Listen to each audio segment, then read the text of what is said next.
بسم الله الرحمن الرحيم. الحمد لله رب العالمين، والصلاة والسلام على نبينا محمد وعلى آله وصحبه أجمعين. اللهم اغفر لشيخنا ولوالدينا وللسامعين ولجميع المسلمين. قال الإمام المنذري رحمه الله تعالى: باب الترهيب من ترك التسمية على الوضوء عامدا. قال الإمام أبو بكر بن أبي شيبة رحمه الله: ثبت لنا أن النبي صلى الله عليه وسلم قال: لا وضوء لمن لم يسم الله، كذا قال. وعن أبي هريرة رضي الله عنه أنه قال: قال رسول الله صلى الله عليه وسلم: لا صلاة لمن لا وضوء له، ولا وضوء لمن لم يذكر اسم الله عليه. رواه أحمد وأبو داود وابن ماجه والطبراني والحاكم، وقال: صحيح الإسناد. قال الحافظ عبد العظيم: وليس كما قال، فإنهم رووه عن يعقوب بن سلمة الليثي عن أبيه عن أبي هريرة رضي الله عنه. وقد قال البخاري وغيره: لا يعرف لسلمة سماع من أبي هريرة رضي الله عنه، ولا ليعقوب سماع من أبيه، انتهى. وأبوه سلمة أيضا لا يعرف، ما روى عنه غير ابنه يعقوب، فأين شروط الصحة؟ وعن رباح بن عبد الرحمن بن أبي سفيان بن حويطب عن جدته عن أبيها أنه قال: سمعت رسول الله صلى الله عليه وسلم يقول: لا وضوء لمن لم يذكر اسم الله عليه. رواه الترمذي واللفظ له، وابن ماجه والبيهقي.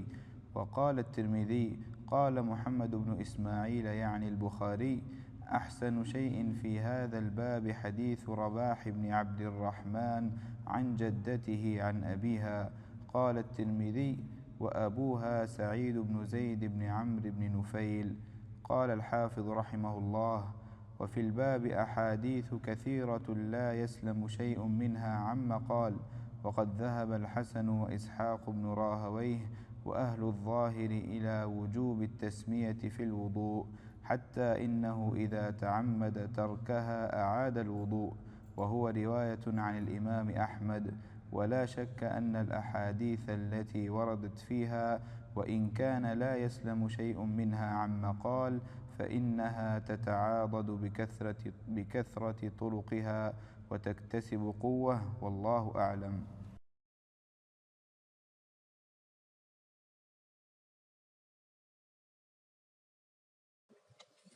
بسم الله الرحمن الرحيم. الحمد لله رب العالمين، والصلاة والسلام على سيد الأولين والآخرين وعلى آله وأصحابه أجمعين ومن تبعهم بإحسان إلى يوم الدين، أما بعد.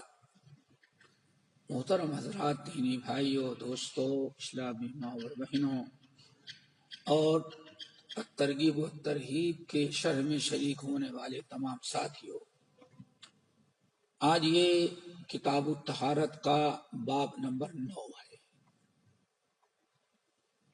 اس سے پہلے 8 ابواب گزر چکے ہیں۔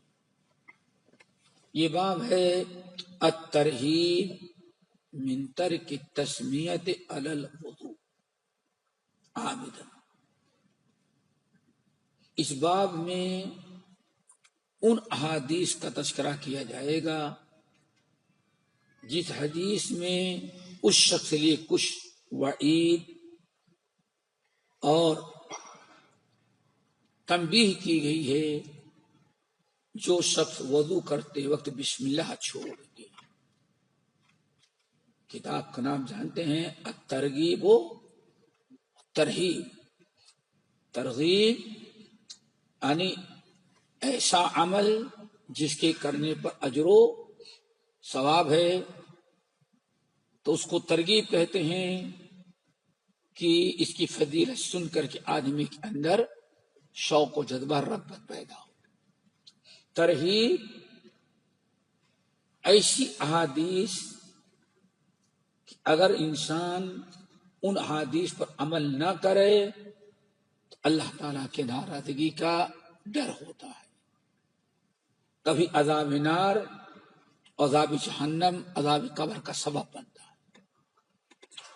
تو اب اس باب نمبر 9 کو مصنف رحمۃ اللہ علیہ جو قائم کیے ہیں کہ التسمیۃ علی الوضوء عابدا، ترک التسمیۃ، کہ وضو کرنے کے وقت تسمیہ نہیں چھوڑنا چاہیے۔ تسمیہ 2-3 لفظ ہیں، یاد رکھیے گا، کئی لفظ ہیں۔ سلف نے، اہل عرب نے بہت سارے کلمات ہیں، ان کا ایک مخفف، ان کا ایک نام رکھا ہے۔ جیسے محدثین کے نزدیک لا حول ولا قوت الا باللہ، اس کا نام کیا ہے؟ حوقلہ۔ حوقلہ، لا حول ولا قوت، حوقلہ۔ لا الہ الا اللہ، حللہ۔ اعوذ باللہ من الشیطان الرجیم، تعوذ۔ بسم اللہ، بسملہ یا تسمیہ، ایسے نام ہیں۔ تو تسمیہ کا مطلب ہوتا ہے بسم اللہ الرحمن الرحیم۔ اگر کوئی شخص وضو کے وقت بسم اللہ نہ پڑھے تو اس کی کیا وعید اور کیا وارننگ اور کیا تنبیہ کی گئی ہے۔ اس سلسلے میں سب سے پہلی حدیث امام منذری رحمۃ اللہ علیہ نقل کر ہے تو بلا سند ہے، بلا سند، یہاں کوئی سند اس کی ذکر نہیں ہے۔ بہت بڑے محدث گزرے ہیں، امام مسلم، ابو داؤد وغیرہ، ابن ماجہ کے بڑے ٹاپ کے شیخ ہیں، امام ابو بکر بن ابی شیبہ، یہ کتب ستہ سے پہلے والا طبقہ جو ہے اس میں یہ ہے۔ صحیح مسلم، سنن ابی داؤد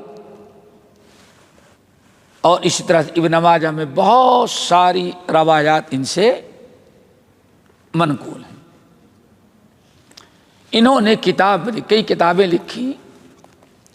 ایک کتاب ہے انہوں نے لکھی جس کا نام مصنف ہے۔ مصنف تصنیف یعنی جمع سے ہے۔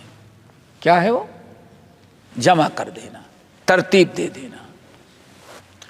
یہ محدثین کے ہاں کتب احادیث کی ایک قسم ہے، جیسے سنن،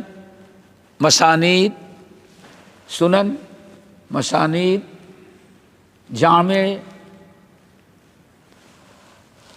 صحاح، اسی طرح سے ایک کتاب ہے کی قسم ہے مصنف، اور 2 مصنف بڑی مشہور ہیں۔ ایک امام ابو بکر بن شیبہ، دوسرے امام عبد الرزاق بن حمام الصنعانی۔ یہ 2 مصنف بڑی مشہور ہیں۔ مصنف کی ترتیب تقریباً قریب کوئی سنن کی ہوتی ہے، لیکن مصنف میں ترتیب وہی ہوتی ہے، سندیں بھی ہوتی ہیں، لیکن صرف احادیث اس میں نہیں ہوتی بلکہ احادیث کے ساتھ آثار بھی ہوتے ہیں، صحابہ کے، تابعین کے، اس کے بعد تبع تابعین کے اقوال اور فتاوی بھی ساتھ میں ہوتے ہیں۔ صرف احادیث رسول نہیں ہوتی، احادیث رسول بھی ہوتی ہیں، اس کے ساتھ ساتھ یہ اس کے اندر آثار صحابہ، اقوال تابعین، تبع تابعین، ان کے فتاوے، یہ ساری چیزیں مکس ہوتی ہیں، ان کو مصنف کہا جاتا ہے۔ اور یہ 2 مصنف مشہور ہیں، مصنف ابن ابی شیبہ اور مصنف عبد الرزاق۔ تو پہلی روایت جو نقل کر رہے ہیں یہ کیا کہیں گے؟ معلق، یعنی بلا سند، بلا سند۔ کیا کہتے ہیں ابن ابی شیبہ؟ ثبت لنا ان النبی صلی اللہ علیہ وسلم قال لا وضوء لمن لم يسم اللہ کذا قال۔ دیکھیں، کم سے کم ابن ابی شیبہ اور صحابی تک 4 راوی، کم سے کم 4 راوی اور ہوں گے بیچ میں، کہیں 5 بھی ہو سکتے ہیں، لیکن کوئی کسی راوی کا تذکرہ نہیں۔ امام ابن ابی شیبہ نے کس سے سنا وہ بھی نہیں کہا، ڈائریکٹ کیا روایت کر دیا؟ ثبت لنا۔ ہمارے نزدیک، یعنی ہم محدثین کے نزدیک، علماء کے نزدیک یہ بات بالکل ثابت ہو چکی ہے۔ اتنے دلائل اور اتنے ثبوت مل گئے ہیں کہ اللہ کے رسول نے یہ حکم دیا تھا کہ لا وضوء لمن لم يسم اللہ، جو شخص وضو کے وقت وہ بسم اللہ نہیں پڑھتا اس کا وضو نہیں ہوتا۔ دیکھیں، امام ابن ابی شیبہ ڈائریکٹ کس سے نقل کر دے رہے ہیں؟ نبی علیہ السلام۔ اس لیے ایسی حدیث کو معلق کہا جاتا ہے۔ کیا بولا؟ اور امام مالک رحمۃ اللہ علیہ اس کو بلا کیا کہتے ہیں؟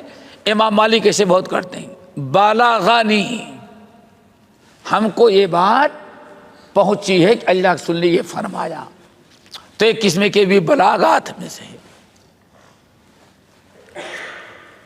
یہ ہے لا وضوء لمن لم يسم اللہ۔ ترغیب ہو گئی نا کہ بڑی شدید وعید ہے کہ بسم اللہ نہیں چھوڑو، بسم اللہ پڑھو وضو کرتے وقت، چونکہ معاملہ بہت خطرناک ہے، اس کا وضو ہی نہیں ہوتا جو بسم اللہ نہ پڑھے۔ اگلی حدیث جو مسندن مرفوع، اس کو بھی کہیں گے، کس کو؟ یہ حدیث مرفوع ہے۔ کیوں؟ مرفوع ہر اس قول فعل کو کہتے ہیں جس کی نسبت اللہ کے رسول کی طرف کی جائے۔ ہے حدیث مرفوع ہے لیکن کیا ہے؟ معلق ہے۔ اب مسند، معلق کا اپوزٹ مسند اور موصول، کیا؟ مسند۔ ابو ہریرہ رضی اللہ تعالی عنہ کہتے ہیں قال رسول اللہ صلی اللہ علیہ وسلم لا صلاة لمن لا وضوء له ولا وضوء لمن لم يذكر اسم الله عليه، رواه احمد وابو داود وابن ماجہ والحاکم۔ امام حاکم نے کہا صحیح الاسناد، حدیث کیا ہے؟ صحیح ہے۔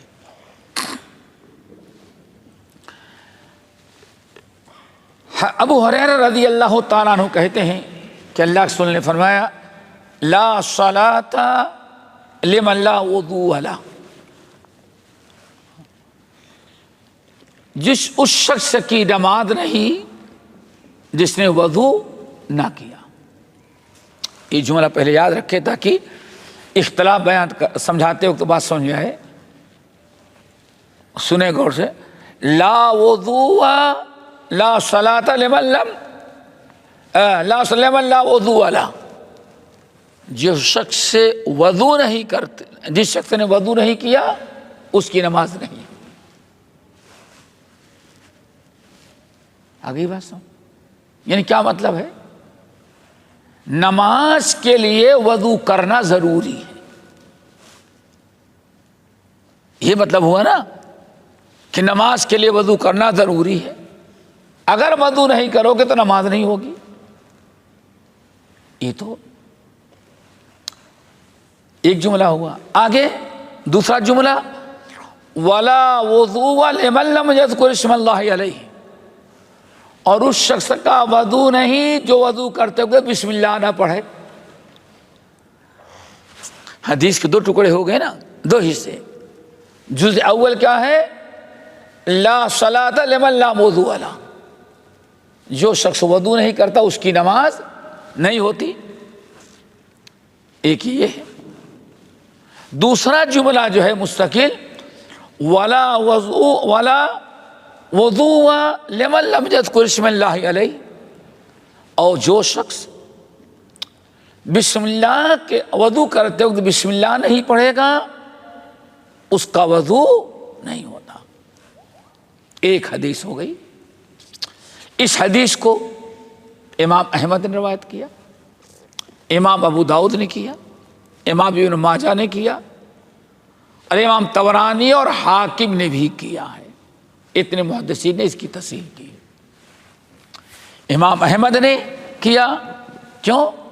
امام احمد کا کہنا تھا کہ میں کوئی موضوع اور روایت اپنی کتاب میں داخل نہیں ہونے دوں گا، اسی لیے ہم لوگوں نے اس کو احمد مسند احمد کہتے ہیں۔ امام صاحب نے اس کا نام امام رکھا تھا، الامام۔ کیا رکھا تھا؟ مسند کا نام، یہ تو فنی اعتبار سے ہے۔ امام احمد بن حنبل نے اس کا نام الامام رکھا تھا۔ کیا؟ امام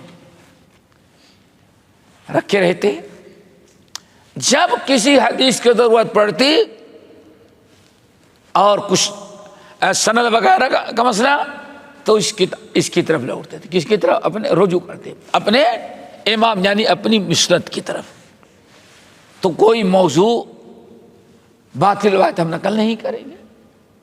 اس لیے کہا جاتا ہے مسانید میں سب سے صحیح مسند کون ہے؟ مسند احمد بن حنبل، سب سے اونچا مقام رکھنے والے مسند امام احمد نے نقل کیا، امام ابو داؤد نے نقل کیا، اور امام ابن ماجہ نے بھی نقل کیا، امام طبرانی اور امام حاکم نے نقل کیا۔ اتنے محدثین ہیں جنہوں نے حدیث کو نقل کیا۔ یہ تو حدیث ہو گئی۔ امام حاکم نے حدیث کو روایت کرنے کے بعد کہا صحیح الاسناد، حدیث کیا ہے؟ یہ اس کی سند درست ہے۔ اتنے امام نے۔ امام حافظ عبد العزیم، یہ کون ہے؟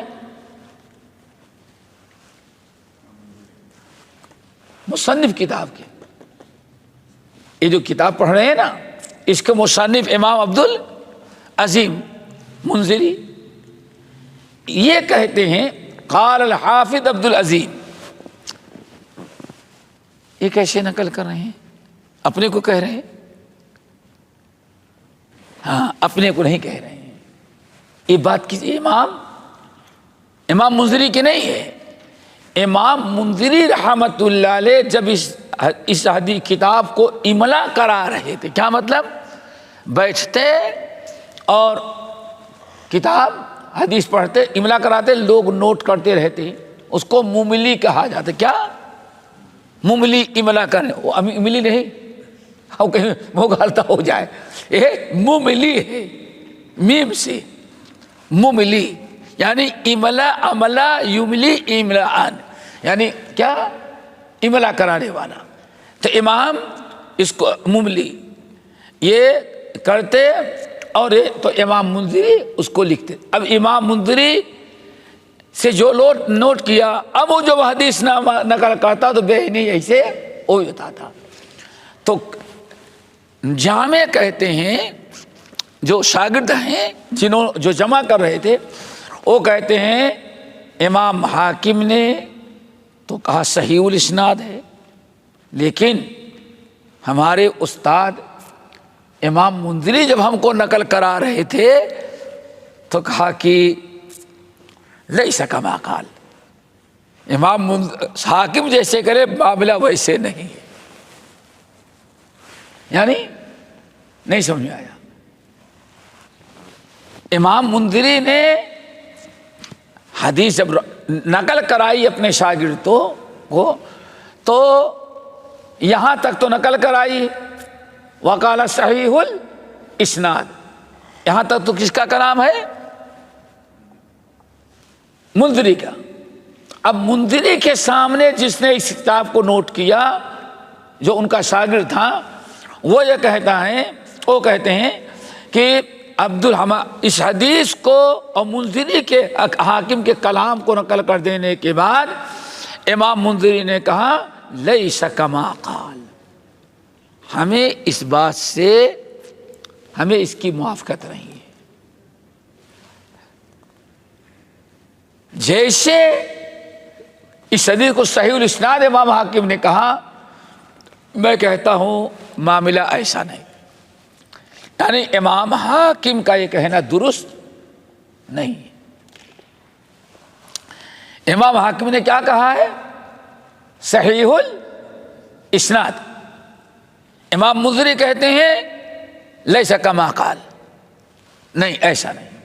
امام حاکم کی بات درست نہیں ہے. آگے کہتے ہیں وجہ کیا؟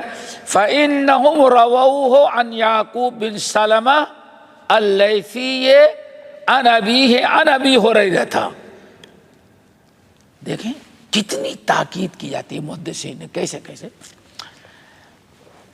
کہتے ہیں کہ کیونکہ امام منذری جو امام حاکم کی مخالفت کر، اس کی وجہ کیا بتاتے ہیں؟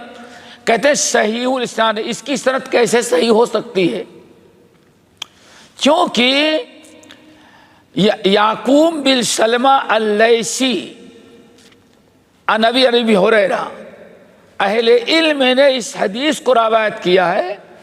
سارے یعنی حاکم اور حاکم کے علاوہ بھی اس حدیث کو جس سند کے ساتھ روایت کیا، اس کی سند یہ ہے ان یعقوب بن سلمہ اللیثی عن ابی ہریرہ. یعنی سند میں ایک راوی ہیں یعقوب بن سلمہ، یہ روایت کرتے ہیں اپنے والد سے، یعنی سلمہ سے. یعقوب روایت کرتے ہیں اپنے والد سلمہ سے، اور سلمہ روایت کرتے ہیں ابو ہریرہ رضی اللہ تعالیٰ عنہ سے. سند آ گئی نا. کہتے ہیں وقد قال البخاری وغیرہ، امام بخاری اور امام بخاری رحمۃ اللہ علیہ کے علاوہ دیگر محدثین نے کہا لا یعرف لسلمۃ سماع من ابی ہریرہ. اس سلمہ جو ہیں، جو ابو ہریرہ سے روایت کر رہے ہیں، تاریخی اعتبار سے سلمہ کی ملاقات ابو ہریرہ سے نہیں ہے. دیکھا کتنی دقیق نگاہ، کتنی محنت کرتے تھے. کہتے ہیں کہ یہ حدیث امام حاکم کی بات کیسے قبول کی جا سکتی ہے؟ وہ کہتے سند صحیح ہے، اور سند صحیح کے لیے ضروری کیا ہے؟ سند میں انقطاع نہ ہو، یعنی سند متصل ہو، بیچ میں کوئی راوی گئے. یہاں تو ایک راوی غائب ہی ہے. کیوں؟ سلمہ جو حضرت ابو ہریرہ سے روایت کر رہے ہیں، ان دونوں کی ملاقات آپس میں نہیں. اس سے مانا ہے کتنی محنت کے بعد امام بخاری نکالا ہوگا. دونوں کی ملاقات نہیں ہے، دونوں کا اکٹھا ہونا ثابت نہیں ہے. سارے علماء نے دیکھا کہ حضرت ابو ہریرہ کے شاگردوں میں کوئی یہ سلمہ ہے ہی نہیں ہے. کتنی محنت، کتنی کوشش کرنی پڑتی ہے. اس کے بعد بھی لوگ کہتے کیا ارے کیا تھا سب خبر، حدیث میں کون کیا جھوٹی بدل دی، کیا 300 سال کے بعد بھی بخاری لکھا، کہتے سب صحیح مان لی جائے. سمجھ گئے نا دنیا کے. یہ نہیں سوچتے کہ ہاں ایسے نقل نہیں کر دیا. ذرا تحقیق دیکھو، کتنے سفر کرنے کے بعد، کتنے لوگوں سے پوچھا، سند بسند. کیا ابو ہریرہ کے درس میں کبھی بیٹھتا تھا؟ کبھی آتا رہا؟ کبھی ملاقات ہوئی؟ جس سے پوچھا ہر ایک نے کہا کہ ہم لوگوں نے تو کبھی نہیں دیکھا. آگے بات سمجھے نا. تو یہ سند منقطع ہے. وہ ابو سلمہ ایضا لا یعرف. نمبر 2 دوسری علت یعنی سبب ضعف 2 ہے. یعنی امام منذری رحمت اللہ علیہ جو امام بخاری کی امام حاکم کی تردید کر رہے ہیں اس کی 2 وجہ بتاتے ہیں. امام حاکم نے کیا کہا؟ صحیح الاسناد. امام منذری کہتے ہیں غلط ہے یہ، ایسا نہیں. اب اس امام حاکم کی بات غلط ہے، اس کی 2 دلیلیں دیتے ہیں. نمبر 1 امام بخاری رحمت اللہ علیہ وغیرہ کا قول کہ سلمہ کی ملاقات ابو ہریرہ سے نہیں ہے. نمبر 2 وہ ابو سلمہ ایضا لا یعرف. وہ سلمہ جو ہیں مجہول ہیں. کیا ہے؟ لا یعرف، کوئی پہچانتا نہیں. کیا مطلب؟ کوئی محدث ہمیں ایسے نہیں ملا جو یہ بتا سکے کہ سلمہ تھا کون. رہا ہوگا لیکن اس کے متعلق کسی محدث کو پتہ نہیں تھا کیسے وہ. اس کو کیا کہتے ہیں؟ مجہول الحال. کیا؟ آدمی تو ہے لیکن یہ مجہول ہے. یہ شکا تھا غیر شکا اس کی کوئی گارنٹی، مجہول الحال ہے. یہ 2 چیزیں ہو گئی. دونوں دلیل دے دیا. کیا بیٹے؟ نمبر 1 ماشاء اللہ کہتے ہیں حدیث سمجھ گئے 36 علم ہوگا تب سمجھے گا. سمجھ تو رہا ہے، کسی دارالعلوم میں نہیں گیا. انسان سیکھے تو کیوں نہیں سیکھتے. اس لیے شاہ ولی اسماعیل کہتے تھے دنیا کا سب سے بڑا پاگل وہ جو کہتا ہے کہ قرآن حدیث سب نہیں سمجھ سکتا، تا دنیا میں اس سے بڑا پاگل کوئی نہیں ہوگا. اور بعین ہی یہی چیز ان کے والد شاہ ولی اللہ نے بھی کہا. کیا کہتے ہیں؟ نبی جب آئے تھے تو کوئی پڑھی لکھے لوگ تو نہیں تھے، سب امی ہی تھے. قرآن سب سے پہلے جس نے سنا وہ کسی استاد نے نہیں پڑھا ہوا تھا. مکے والوں نے سنا نا. اور مکے والوں کو امی کہا جاتا، نہ لکھنا جانتے تھے نہ پڑھنا. اللہ کے رسول نے سب سے پہلے جس کو دعوت، جس کے سامنے قرآن پیش کیا، وہ کسی استاد سے کبھی پڑھے ہوئے نہیں تھے. کہیں تعلیم حاصل کرنا ثابت ہی نہیں ہے. بالکل جاہل تھے، نہ لکھنا جانتے نہ پڑھنا، صرف اونٹ بکری چرانے جاتے تھے. لیکن اللہ کے رسول نے ان کو پڑھایا، سمجھایا تو بڑے بڑے عالم بن گئے. اور آج شاہ صاحب کہتے ہیں ارے جاہلوں ہی کو تو پڑھانے کے لیے اللہ کے رسول آئے تھے نا. هو الذی بعث فی الامیین رسولا منہم یتلو علیہم. ان پڑھوں کو تو علم دینے کے لیے آئے تھے، اور آج کہتے ہیں ان پڑھ ہے قرآن حدیث سیکھ ہی نہیں سکتا. یہی کہہ کر کے سب کو بالکل ایک دیوار قائم کر دی گئی. اگر تم کو علم حاصل کرنا ہے تو سب کچھ چھوڑو، جاؤ کسی مدرسے میں داخلہ لو. 8 سال کے بعد کہا جائے گا اب تم قرآن و حدیث سمجھ سکتے ہو. تو میرے بھائی یہ دیکھیں، اگر سمجھ کون سی ایسی چیز نہ سمجھ سکے. یہ تو سب پڑھے لکھے ہیں، کچھ نہ کچھ پڑھا لکھا انسان ہے. آسان سی بات ہے.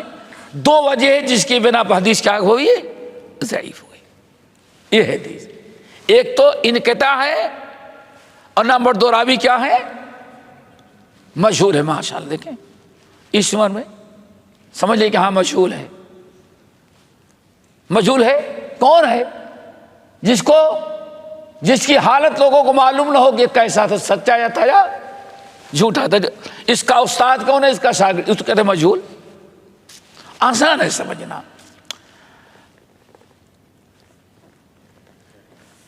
اعتماد ہو گئی. اگلی حدیث پڑھیں. ہاں پڑھ چکے ہیں. ربا بن، یعنی اس حدیث کو سمجھیں، امام مدری کیا کہہ رہے ہیں؟ ضعیف ہے. کیا ہے؟ یعنی صحیح نہیں ہے. دوسری حدیث وعن ربا بن عبد الرحمن بن ابی سفیان بن حویطب عن جدته عن ابیہا. یہاں کوئی نام نہیں. ہاں کتنی عبرتناک. ذرا دیکھیں سند میں کیا ہے؟ ربا بن عبد الرحمن بن ابی سفیان بن حویطب عن جدته، اپنے دادی سے، اپنے دادی سے، اور دادی اپنے باپ سے. نہ باپ کا نام ہے اور نہ دادی کے نام ہے. بظاہر مجہول ہوئے نا. یعنی کہ فلاں صاحب اپنے دادا سے، فلاں صاحب اپنی دادی سے، دادی کہتے میں نے تمہارے دادا سے سنا. اب تو دادا ہے لیکن نام نہیں معلوم ہے. دیکھیں یہاں دونوں مجہول ہیں. کہتے ہیں دادی نے کس سے روایت کی ہے؟ اپنے والد سے. دادا کیا کہتے ہیں؟ دادی کے والد کیا کہتے ہیں؟ سمعت رسول علیہ السلام، میں نے نبی علیہ الصلاۃ والسلام کو فرماتے ہوئے سنا، لا وضوء لمن لم یذکر اسم اللہ علیہ، اس شخص کا وضو نہیں ہوتا جو وضو کرتے وقت شروع میں بسم اللہ نہ پڑھ لے. ہو گئی بات. روایت کیا اس حدیث کو امام ترمذی نے. واللفظ لہ، اور یہ الفاظ جو ہیں وہ بھی کس کے ہیں؟ ترمذی کے. یعنی امام ترمذی نے روایت کیا اور یہ الفاظ بھی امام ترمذی کے ہیں. وابن ماجہ، امام ابن ماجہ نے بھی حدیث روایت کیا ہے. والبیہقی، اور امام بہقی نے بھی روایت کیا ہے. ہو گئی. قال وقال الترمذی، اور امام ترمذی کہتے ہیں وقال محمد بن اسماعیل یعنی البخاری. امام ترمذی جب بھی اپنے صحیح کے اندر کہتے محمد نے کہا تو وہاں مراد امام بخاری ہوتے ہیں. امام بخاری قال محمد. یہاں ایک چیز ذرا دیکھیں.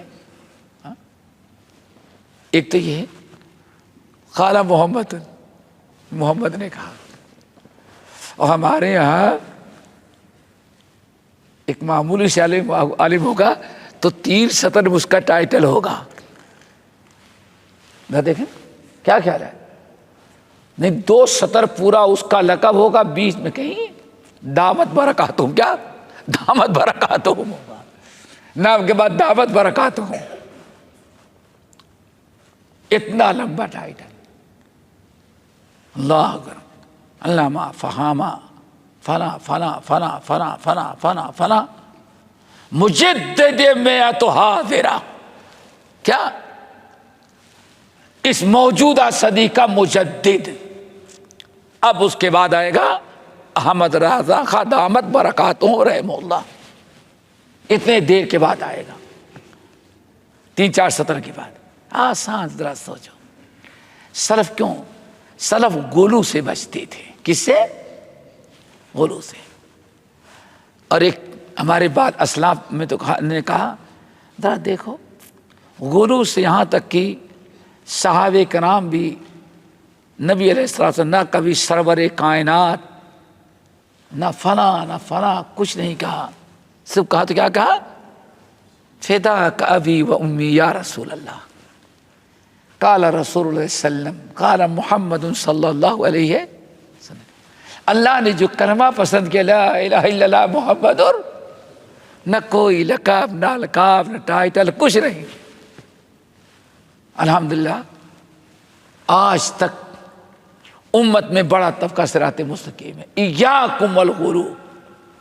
اور یہاں ماشاءاللہ اتنے لمبے لمبے القاب، نام تو اتنا بڑا ہوتا ہے، القاب دائیں پیچھے 1.5 میٹر آگے اور 1.5 میٹر پیچھے. اللہ اکبر. یہاں ذرا دیکھو، امام بخاری سے بڑا محدث کون ہو سکتا ہے؟ وقال محمد، ہمارے استاد محمد یعنی محمد ابن اسماعیل یعنی البخاری نے کہا. اس شاگرد استاد کا بننا. کہتے ہیں احسن شیء فی ھذا الباب حدیث رباح بن عبد الرحمن عن جدته عن ابیہا. کیا کہہ رہی ہیں؟ وضو میں بسم اللہ پڑھنے کے متعلق جتنی احادیث، بہت ساری حدیث ہیں، یہ تقریباً 12-13 سے بھی زیادہ صحابہ کرام سے مروی حدیث ہیں، پورا ایک درجہ ہے. امام ترمذی وفی الباب فلان فلان فلان فلان، بہت یعنی کئی صحابہ سے مروی. تو امام بخاری رحمۃ اللہ علیہ کہتے ہیں کہ جتنے صحابہ نے نبی علیہ السلام سے حدیث بیان کی، ایک جماعت نے، ان میں سب سے زیادہ صحیح سند کے ساتھ یہ حدیث مروی ہے. کون؟ حدیث رباح بن عبد الرحمن عن جدته عن ابیہا. عن ابیہا اس کو کہتے ہیں اصح شیء فی ھذا الباب. امام ترمذی کو کیا کہتے ہیں؟ اصح شیء فی ھذا الباب کہتے ہیں. قال الترمذی، امام ترمذی کو ذرا دیکھیں یہاں اب ہے جد ہے، نام کسی کے رہی، لیکن سب کو معلوم کہ جدہ کا نام کیا تھا، کس کی بیوی تھی، کس کی ماں تھی، کہاں پیدا ہوئی. اللہ اکبر. اور وہاں نام ہے لیکن اس کی حالت کسی کو معلوم. پہلی حدیث میں یہاں نام نہیں ہے لیکن محدثین نے نکالے کہ جدہ سے مراد کون ہے، اور جدہ نے جو اپنے باپ سے روایت کیا اس کا باپ کون تھا. اللہ فرق محسوس ہوا. کہتے ہیں اور سب سے صحیح حدیث یہ ہے. اور ایک چیز یہاں آپ یاد رکھیں، امام منذری، امام یہ جو تھے کیا کہتے ہیں، جدہ کے دادا جدہ کے والد کون تھے؟ سعید بن زید بن عمرو بن نفیل. عشرہ مبشرہ میں ایک. 10 صحابہ کرام منبر پر نبی علیہ السلام کھڑے رہے، وہی آئی، اور جن 10 صحابہ کرام کا نام اللہ سن ایک ساتھ لیا، ابو بکر فی الجنہ وعمر فی الجنہ عثمان فی الجنہ وعلی فی الجنہ فلان فی الجنہ وسعید بن عمر فی الجنہ. ان میں 10 میں سے ایک کون تھے؟ سعید بن زید بن عمرو بن نفیل. یہ بات تو ہو گئی دونوں ہوتے. قال الحافظ، حافظ سے مراد حافظ منذری مؤلف کتاب. کہتے ہیں کتنی پیاری بات، وفی الباب احادیث کثیرہ. احادیث کثیرہ یعنی اس باب، کس باب؟ وضو کے شروع میں بسم اللہ پڑھے ہوئے بغیر نماز نہیں ہوتی. باب یہی ہے نا. اس باب میں احادیث کثیرہ ہیں، بہت ساری روایتیں، ایک دو نہیں ہیں. میں نے کہا امام ترمذی وفی الباب وفی طویل، وہ بتا دیے احادیث کثیرہ ہیں. لا یسلم شیء منها عن مقال، لیکن اکثر روایات جو ہیں ان میں کوئی نہ کوئی کلام ہے. یعنی کلام سے مراد کہا جاتا ہے فلاں نے فلاں حدیث پر کلام کیا، یعنی ضعف ہے. فلاں نے فلاں راوی پر کلام کیا ہے، اس کا اصطلاح ہے، یعنی فلاں نے فلاں پر جرح کی، اس کو غیر معتبر قرار دیا ہے۔ یہ تو کوئی حدیث مقال سے خالی نہیں ہے، لیکن اتنی احادیث ملنے کے بعد، جیسے آگے دیکھ لیں، پہلے متن دیکھ لیں، وَقَدْ ذَهَبَ الْحَسَنُ وَإِسْحَاقُ بْنُ رَاهَوَيْهِ وَأَهْلُ الظَّاهِرِ إِلَى وُجُوبِ التَّسْمِيَةِ فِي الْوُضُوءِ۔ امام حسن، امام اسحاق بن راہویہ، اہل الظاہر، ان تمام علماء کا خیال ہے یہ کہ بغیر وضو کے، بغیر بسم اللہ کے وضو نہیں ہوتا، یعنی وضو فرائض میں سے، کیا فرائض میں سے، بغیر اس کے وضو نہیں ہوگا۔ حتی انہو اذا تعمد ترکہا، یہاں تک کہ اگر کوئی قصدن بسم اللہ بغیر پڑھے، ہم نہیں پڑھتے، کوئی ضروری نہیں ہے، اگر کسی نے قصدن بسم اللہ چھوڑ دیا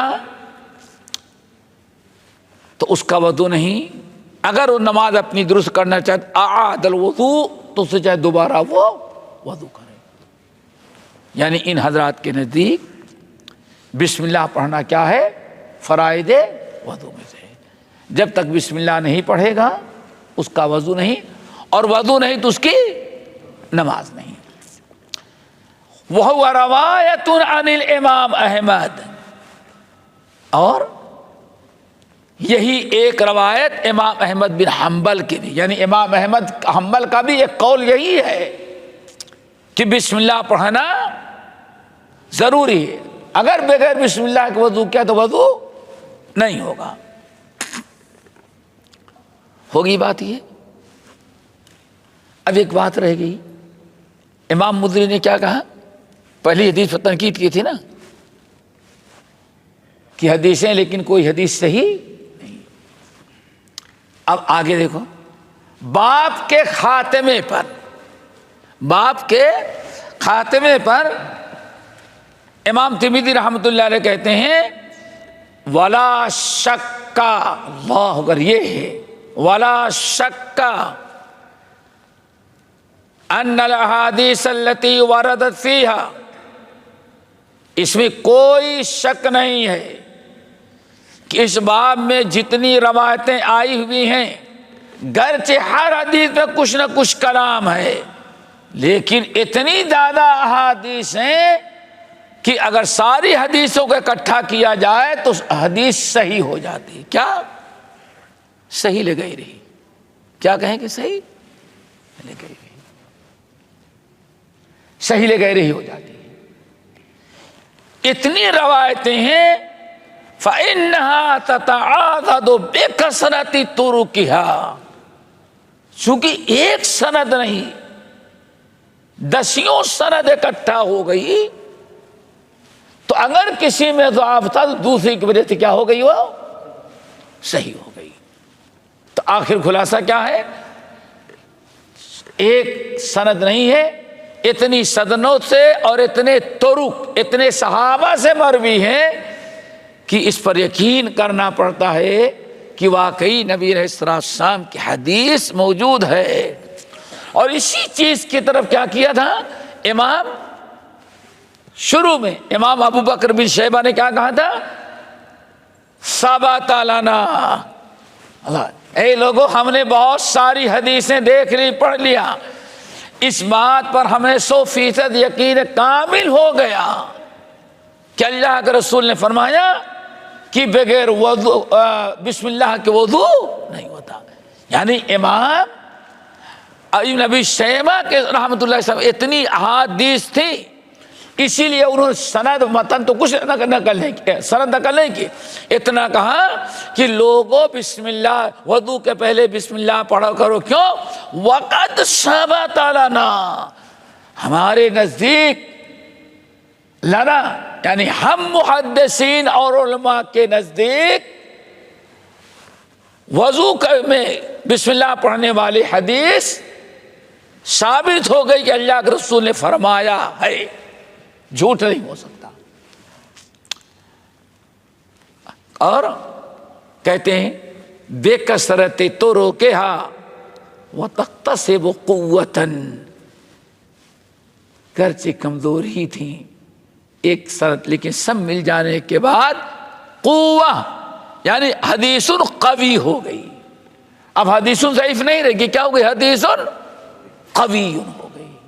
یہ امام منذری اور تقریباً تمام اہل علم نے اسی پر اتفاق کیا ہے کہ حدیث قوی ہے، حدیث صحیح ہے۔ کسی مکتب فکر کے عالم نے انکار نہیں کیا۔ ہاں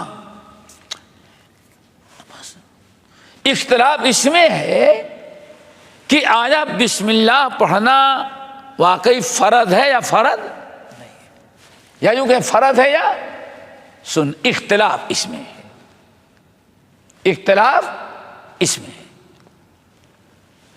امام احمد بن حنبل کی روایت، محدثین کی بڑی جماعت اور امام حسن لوگ دیکھا، ان احادیث کی روشنی میں ایک بڑے طبقے نے کہا کہ بسم اللہ پڑھنا فرض ہے، جب تک بسم اللہ نہیں پڑھیں گے وضو درست نہیں ہوگا۔ بعض اہل علم نے کہا کہ قصدن اگر چھوڑا تو نہیں ہوگی، اگر بھول گیا تو اس کی نماز ہو جائے گی۔ لیکن کچھ لوگوں نے کہا بسم اللہ پڑھنا مستحب ہے، سنت ہے، اگر پڑھ لے تو ٹھیک ہے، نہیں پڑھے گا تو کوئی فرق نہیں پڑتا، ایسا بھی کہا۔ اب حدیث کا کیا جواب دیتے ہیں سنیں، کہتے ہیں یہ نفی جو ہے لا وضوء لمن لم یذکر اسم اللہ، جو وضو میں بسم اللہ نہیں پڑھتا اس کا وضو نہیں ہوتا۔ کہتے ہیں وضو نہیں ہوتا یعنی کامل وضو نہیں ہوتا، وضو ہو جاتا ہے۔ کیوں؟ نفی اللہ سے نفی جو کی جاتی ہے، نفی دو طرح کی ہوتی ہے، ایک ہے نفی صحت اور ایک ہے نفی کمال۔ یعنی ایک تو ہے کہ واقعی وہ چیز بالکل نفی کر دی گئی، ختم کر دی، اس کا کوئی وجود ہی نہیں، اور دوسرا یہ ہے کہ نہیں ہے لیکن پورا نہیں ہوا۔ جیسے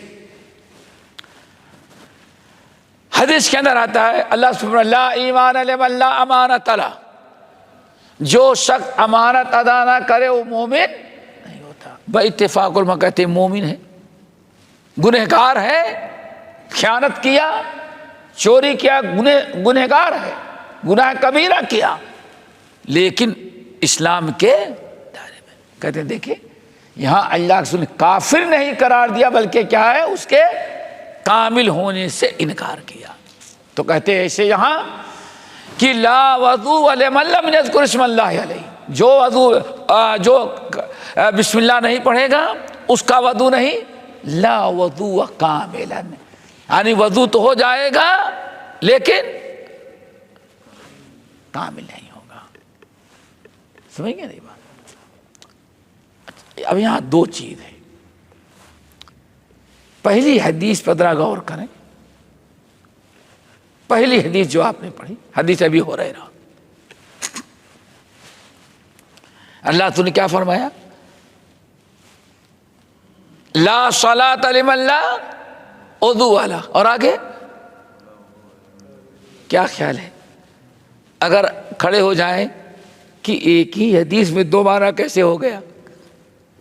نہیں سمجھے؟ لا صلاۃ لمن لا وضو والا، پہلا جملہ جس نے بغیر وضو کے نماز پڑھی نماز نہیں ہوئی، یہاں سب کے نزدیک صحت کی نفی کی گئی ہے، یعنی اس کی نماز ہی نہیں ہوئی جب تک اس نے وضو نہیں کیا۔ اچھا ٹھیک ہے، پھر اب دوسرا جملہ جو ہے وہاں نفی کا معنی بدل دیا گیا، لا وضوء لمن لم یذکر اسم اللہ، جو بسم اللہ نہ پڑھے اس کا وضو نہیں ہوگا۔ ایک ہی حدیث میں ایک ہی متن ہے، لیکن آخری حدیث میں آپ نے لا کا معنی الگ لیا اور دوسرے حصے میں لا کا معنی الگ لیا۔ نہیں سمجھ آیا؟ نہیں سمجھ آیا؟ تھوڑا آیا؟ اللہ کے بندے، اللہ سے نماز نہیں ہوتی بغیر وضو کی۔ پھر کیا فرمائے؟ بغیر بسم اللہ کے وضو بھی نہیں ہوتا۔ تو جیسے پہلے اللہ کے رسول نے فرمایا کہ بغیر وضو کے نماز نہیں ہوتی، تو کیا کوئی بغیر وضو کے نماز پڑھ لے تو کیا کہیں گے؟ ہو گئی، لیکن اب آئی بات سمجھ میں؟ یہ بالکل موٹی سی بات ہے۔ لا صلاۃ لمن لا وضو لا، جو شخص جس کا وضو نہیں اس کی نماز نہیں ہوتی، با اتفاق اور ماں بغیر وضو کے نماز نہیں ہوتی۔ اور وہی جملہ اللہ نے اسی سیاق و سباق میں اسی کے ساتھ لا وضو لمن لا لم یذکر، جو بسم اللہ نہیں پڑھے اس کا وضو نہیں ہوگا، تو یہاں کہتے ہو جائے گا۔ اب ایک ہی حدیث میں دو معنی کر دیے گئے نا، تو اس سے اندازہ ہی لگتا ہے کہ نہیں، یہاں بھی نفی سے مراد نفی صحت ہے، یعنی جیسے نماز نہیں صحیح ویسے صحیح۔ نمبر دو، ایک کہتے ہیں اس حدیثوں پر کلام ہے، لیکن چلو سنن نسائی، سنن ایک حدیث بتا کے ختم کر دیتے ہیں۔ سنن نسائی با اتفاق علماء حدیث، کوئی کلام ہے ہی نہیں اس میں، حدیث بڑی طویل ہے۔ جب آپ لوگ سمجھتے ہیں کہ سفر میں تھے نبی علیہ السلام اور ہزاروں کی تعداد میں تھے، پانی ختم ہو گیا، پانی ختم ہو گیا، نماز کا وقت آ رہا تھا، نہ وضو کے لیے پانی ہے، نہ غسل کے لیے پانی ہے، اور کھانا پکانے کے لیے بھی پانی نہیں ہے، اور جہاں پڑاؤ ڈالا اللہ کے رسول نے دور دور تک کہیں کنواں نظر نہیں آ رہا تھا۔